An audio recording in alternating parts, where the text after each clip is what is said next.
Wherever you go, whatever you do, throw a little at it. Omax, Vest and Briefs. Thiru சமரசமே MLA அவர்களே, பொறுப்பாளர் திரு கபிமார் அவர்களே, திரு செல்வகுமார் அவர்களே. மதுரை மத்திய தொகுதியில் போட்டியிடும் புதிய நீதி கட்சியின் வேட்பாளர் இயக்குனர் சுந்தர் சி அறிமுக கூட்டம் முன்னாள் அமைச்சர் செல்லூர் ராஜு தலைமையில் நடைபெற்று வருகிறது. இதில் சுந்தர் சி உரையாற்ற வருகிறார். இந்த காட்சிகளை பார்க்கலாம்.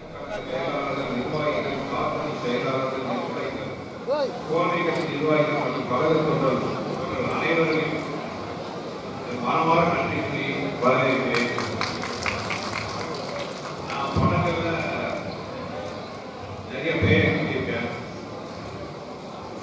தியேட்டர்ல நிறைய வசூலை காட்டியிருக்கேன், தியேட்டர்ல நிறைய கூட்டத்தை காட்டியிருக்கேன். ஆனா முதல் முறையாக பெரிய கூட்டம் என்னன்னு தான் பார்த்துருக்கேன். காலையில் நான் வரும்போது உள்ள நுழைய வழி இல்லாத அளவுக்கு அப்படி ஒரு கூட்டம்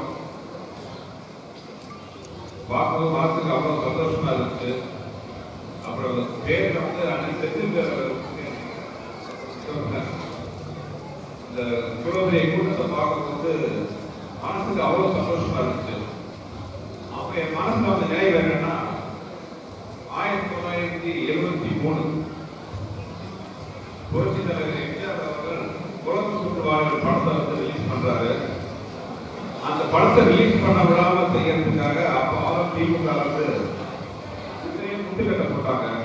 அதுல முக்கியமான ஒரு விஷயம், தியேட்டர் அதிபர்கள் பயன்படுத்துறதுக்காக உலக சுற்றுவாளிகள் திரையிடும் தியேட்டர் எல்லாத்தையும் ஸ்கிரீனை எரிப்போம் கிழிப்போம் அப்படின்னு பயன்படுத்துறாங்க. பல போராட்டத்துக்கு பிறகு உலக சுற்றுவாளிகள் ரிலீஸ் ஆச்சு. முதல் நாள் முதல் ஷோ ஸ்கிரீனுக்கு முன்னாடி அதிமுகவின் படை வீரர்கள் வேல் கம்போட நின்னாங்க.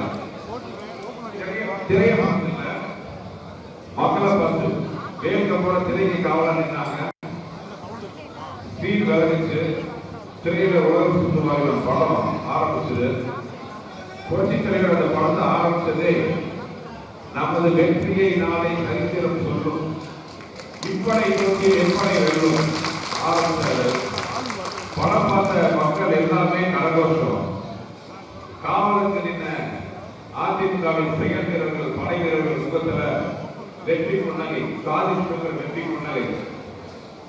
அந்த புன்னகை தான் புரட்சி தலைவரோட முதல் வெற்றி புள்ளியா அதிமுக வந்தது. அதிமுக இயக்கம் ஆரம்ப புள்ளி அங்கதான் ஆரம்பிச்சது. இன்னைக்கு நான் வரும்போது உங்க முகத்தெல்லாம் பார்க்கும்போது அந்த செயல்கள் மாதிரியே தோணுச்சு. அவங்க வேல் கம்பி கம்பெல்லாம் சொன்னாங்க. நீங்க உங்க முகத்துல அன்பும் மனசுல உறுதியுமா நிக்கிறத பார்க்கும்போது வெற்றி உறுதிங்கிற நம்பிக்கை எனக்கு தெரியுது. இப்போ அந்த பாட்டு நம்ம பாடலா இருந்தா, நமது வெற்றியை நாலாம் தேதி சரித்திரம் சொல்லும், இப்பனை நோக்கி எப்பனை வெல்லும் அப்படிதான் இப்ப நம்ம பாடணும். ஏன்னா மதுரை மத்திய தொகுதியில் போட்டியிடும் புதிய நீதி கட்சியின் வேட்பாளர் இயக்குனர் சுந்தர் சிங்கின் அறிமுக கூட்டம் நடைபெற்றது. அதில் அவர் உரையாற்றினார். அந்த காட்சிகளை பார்த்தோம்.